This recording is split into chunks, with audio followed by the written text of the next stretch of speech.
আনোয়ারটাকে যদি ধরে রাখা যেত,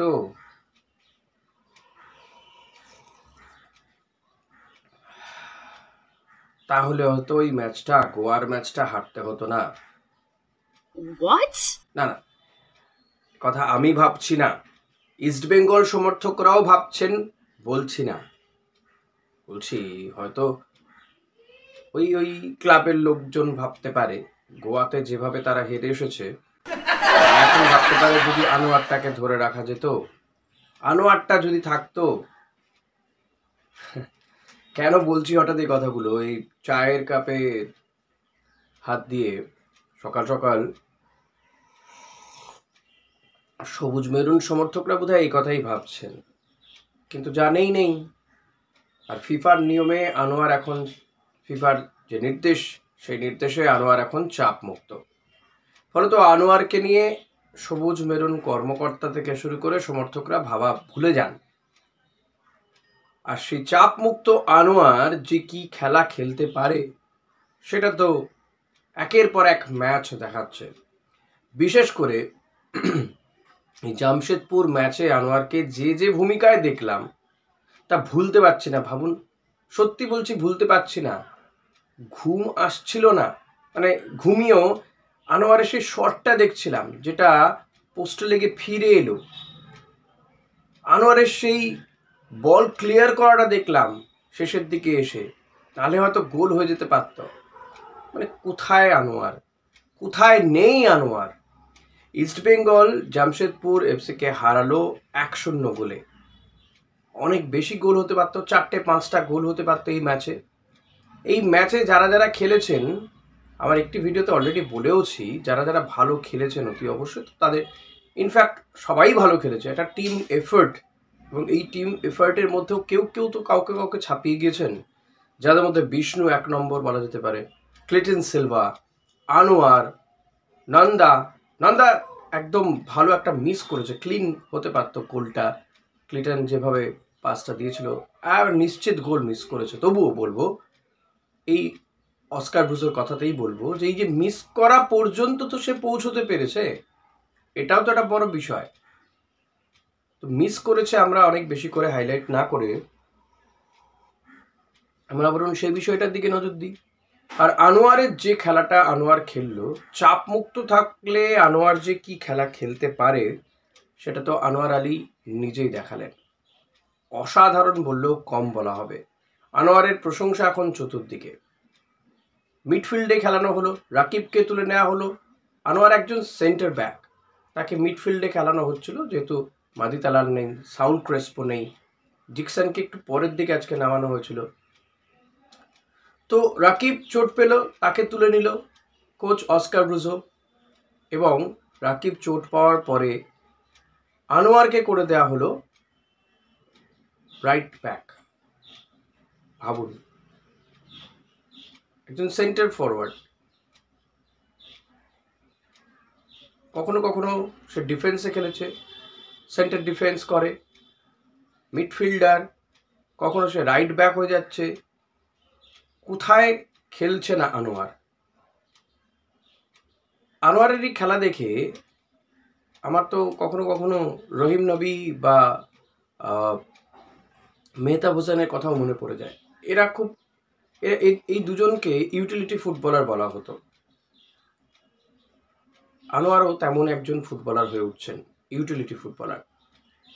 আর একটা বিষয় বলবো, এই আনোয়ারকে নিয়ে যারা চিন্তা করছেন না যে আনোয়ার থাকলে ভালো, তো তারা আর চিন্তা করবেন না। আনোয়ার এখন ইস্টবেঙ্গলের সম্পদ, ইস্টবেঙ্গল তাকে রাখতে জানে, কিভাবে রাখবে সেটা আর আপনাদের নিয়ে ভাবতে হবে না। আনোয়ার অসাধারণ খেলছে, সে তো ভারতীয় দলের নিয়মিত ফুটবলার বটেই, ইস্টবেঙ্গল দলের নিয়মিত ফুটবলার, এবং যেভাবে ইস্টবেঙ্গলকে এই ম্যাচটাও, যেভাবে ইস্টবেঙ্গলকে ক্লিটন সিলভা লিড করেছে ঠিকই, কিন্তু আনোয়ারও কম নয়, পিছিয়ে নেই। যে কেউ যে কোনো দিন লিডার হয়ে যেতে পারে, সে তার জায়গায় দাঁড়িয়ে লিড করেছে। যেভাবে বলটা এসে ক্লিয়ার করলো, না হলে হয়তো গোল হয়ে যেতে পারত, কিংবা যেভাবে শটটা মেরেছিল গোল হয়ে যেতে পারত, হয়নি। সেটা জামশেদপুরের সৌভাগ্য, আমাদের ইস্টবেঙ্গল সমর্থকদের জন্য দুর্ভাগ্য, কারণ গোলটা আরও বাড়তে পারত। তেমনই খেলা খেলেছিল। ভাবুন একবার পিভি বিষ্ণুর শটটা, সেটাও বারে লেগে ফিরে এলো। তো এইগুলো তো হয়েছে, এবং এই জায়গাতেই বলবো আনোয়ার কিন্তু অসাধারণ খেলেছে জামশেদপুরের বিরুদ্ধে। পরের পর ম্যাচ যত যাচ্ছে আনোয়ারের খেলা আরও খুলছে, এবং আনোয়ারকে যত রেসপন্সিবিলিটি দেওয়া হচ্ছে আনোয়ার সেটা কিন্তু খুব সুন্দরভাবে তার সেই দায়িত্ব পালন করছে। এটা বলতেই হবে, এটা না বলে উপায় নেই। ভাবছিলাম যে আনোয়ারকে নিয়ে একটা আলাদা করে ভিডিও করব, অস্কার ব্রুজোকে নিয়েও একটা আলাদা করে ভিডিও করার মতনই। তবে অস্কার ব্রুজো এই ম্যাচ জেতার পরে বলে দিয়েছে যে হায়দ্রাবাদ ম্যাচও তারা জিততে চায়, এবং সেম খেলবে তারা অ্যাটাকিং ফুটবল, যেটা অস্কার ব্রুজো খেলে থাকে সেটাই তিনি খেলাবেন দলকে। এবং তিনি এই যে দলের সাফল্য, যেভাবে একটা খাদের কিনারায় চলে গিয়েছিল, প্রথম 6টা ম্যাচ খেলে 0 পয়েন্ট, 0 থেকে শুরু করে আজকে ইস্টবেঙ্গল যে লিগ তালিকার 10 নম্বরে উঠে এসেছে, সেটার জন্য কৃতিত্ব অস্কার ব্রুজোকে দিতে চাইছেন ক্লাব কর্তারা। দেবব্রত সরকার অস্কার ব্রুজোর প্রশংসায় পঞ্চমুখ, কিন্তু অস্কার ব্রুজো তিনি বলছেন আমি কিছু করিনি, যা করার ফুটবলাররা করেছে। এটা ভাবুন যে এই ফুটবলাররাই তো ছিল টিমে, তো নতুন কোনো ফুটবলার আসেনি, বরং দুজন ভালো ফুটবলার বেরিয়ে গেলেন চোট পেয়ে, চোট আঘাতে জর্জরিত। এই ম্যাচেও জামশেদপুর ম্যাচেও রাকিব চোট পেলেন হেক্টর ইউএসতে, তিনিও হয়তো খেলতে পারবেন না কার্ড সমস্যায়, নেক্সট ম্যাচ খেলবেন না। রাকিবেরও চোট কতটা গুরুতর জানা নেই, রাকিবও একেবারে সেও সাইড লাইনে বসে বসে কার্ড খেয়ে গেছে। এখন রাকিবের কার্ড সমস্যা আছে কিনা আমি বলতে পারবো না, কিন্তু চোটটা কতটা গুরুতর সেটা অস্কার ব্রুজো বলছেন যে সেটা দেখা হবে, পরবর্তীতে বোঝা যাবে, তার পরীক্ষা নিঃসন্দেহ হবে। তো নেক্সট ম্যাচ সে খেলতে পারবে কি পারবে না সেটা দেখা হবে। তবে এটা নিয়ে খুব বেশি চিন্তা করার কিছু নেই যারা আছেন, এবং বলা যেতে পারে পরবর্তী যে লাইন, সেই লাইন প্রস্তুত রয়েছে, রাকিবের পরিবর্ত প্লেয়ার রয়েছেন। কোচ এটা নিয়ে আর চিন্তা করতে রাজি নন, কারণ একের পর এক চোট পাচ্ছেন, তো আর চোট পেলে যে রিজার্ভ বেঞ্চে প্লেয়াররা কিন্তু এসে ভালো পারফর্ম করে দিচ্ছে। ফলত এটা বরং কোথাও গিয়ে অস্কার ব্রুজোর প্রাপ্তি এবং তাকে বিড়ম্বনা ফেলাও হচ্ছে, কারণ তিনি কোন ফার্স্ট 11 খেলাবেন সেটা নিয়ে তিনিও একটু টেনশনে থাকছেন। আমার মনে হয় বাকি প্লেয়াররাও একটু টেনশনে থাকবেন, যে তার উপরে চাপ থাকবে যে আমি না খেলতে পারলে, একটু খারাপ খেললেই অন্য আরেকজনকে নামিয়ে দেওয়া হবে। তো এটা ভালো, দলের মধ্যে এই সুন্দর যে competition, healthy competition is a good for a team. তো অস্কার ব্রুজো এটা নিয়ে আর চিন্তা করতে চাইছেন না, তার এখন পাখির চোখ হয়ে গিয়েছে হায়দ্রাবাদ ম্যাচ, হায়দ্রাবাদে গিয়ে, হায়দ্রাবাদের মাটিতে গিয়ে হায়দ্রাবাদকে হারিয়ে আসা। হায়দ্রাবাদ এফসিকে তিনি হারিয়ে আসতে চান, বছরের শেষটা জয় দিয়ে তিনি করতে চাইছেন, কারণ বছরের শেষ হোম ম্যাচ জয় পেয়েছে ইস্টবেঙ্গল জামশেদপুরকে 1-0 গোলে হারিয়ে ঘরের মাঠে, এবং হোম ম্যাচ জয়ের পরে অ্যাওয়ে ম্যাচটাও, বছরের শেষ অ্যাওয়ে ম্যাচটা 28 তারিখে। এই ম্যাচ নিয়ে আমি একাধিক ভিডিও করব আগামী দিনগুলোতে নিঃসন্দেহে, কিন্তু অস্কার ব্রুজো কিন্তু চাইছেন জয় দিয়ে এই বছরটা শেষ করতে। আমরাও সেটাই চাইবো যে অস্কার ব্রুজোর ছেলেরা, ইস্টবেঙ্গল প্লেয়াররা জয় দিয়ে এই বছরটা শেষ করুক, এবং নতুন বছরে আমরা ইস্টবেঙ্গলকে অন্য উচ্চতায় দেখব। এই ইস্টবেঙ্গল যা খেলছে তাতে কিন্তু অন্যান্য টিমগুলোর নাভিশ্বাস উঠছে, এটার বলার অপেক্ষা রাখে না। তারা চিন্তায় পড়ে যাচ্ছে কাকে ছেড়ে কাকে রাখবে তারা, কারণ একাধিক বিকল্প তৈরি হয়ে গিয়েছে, একাধিক প্লেয়ারকে মার্কিং করতে হবে, এরপরে চিন্তা তো তাদের বাড়বে খুব স্বাভাবিকভাবে। পিবি বিষ্ণুকে রাখবে নাকি, মানে গোল তো সবাই করে দিচ্ছে না, পিবি বিষ্ণু, নন্দা, ওইদিকে ক্লিটন সিলভা কিংবা দিয়ামান্তাকোস, কাকে ছেড়ে কাকে রাখবে তারা। কখনো কখনো লালচুং নুঙ্গা বা আনোয়ার আলীরা তারা এসে শর্ট মেরে গোল করে দিয়ে চলে যাচ্ছে, সৌভিক রয়েছে। সো ইস্টবেঙ্গল টিমটা এখন অ্যাজ এ টিম হিসেবে খেলছে। ক্লিটন সিলভারও প্রশংসায় করেছেন অস্কার ব্রুজো, ক্লিটন সত্যিই ভালো খেলছেন, তিনি একটু নিচের থেকে খেলছেন, এবং এই জায়গাতে ক্লিটন সিলভা তার যে রেসপন্সিবিলিটি তিনি পালন করছেন, এবং যত দিন যাবে হয়তো ক্লিটন সিলভা আরও ভালো খেলতে পারবেন।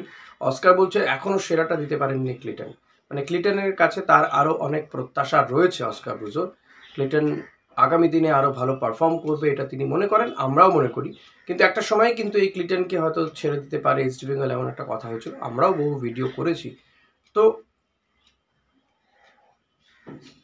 অস্কারেরও চিন্তা বাড়িয়েছিলেন ক্লিটন তার যে অফ ফর্মের জন্য, কিন্তু এখন মনে হচ্ছে না, ক্লিটন বা হিজাজি কাউকেই বসানো হবে না, কাউকেই অন্য দলের লোনেও পাঠানো হবে না, তাদের পরিবর্তে প্লেয়ারও খোঁজা হচ্ছে না। আমার মনে হয় ইস্টবেঙ্গল এখন একজন মিডফিল্ডারকে খুঁজছেন, তো ট্রান্সফার উইন্ডোতে দেখা যাক কাকে নিয়ে আসা, জনি কাউকু না গফুরভকে নিয়ে একটা কথা হচ্ছে, উজবেকিস্তানের প্লেয়ার গফুরভ।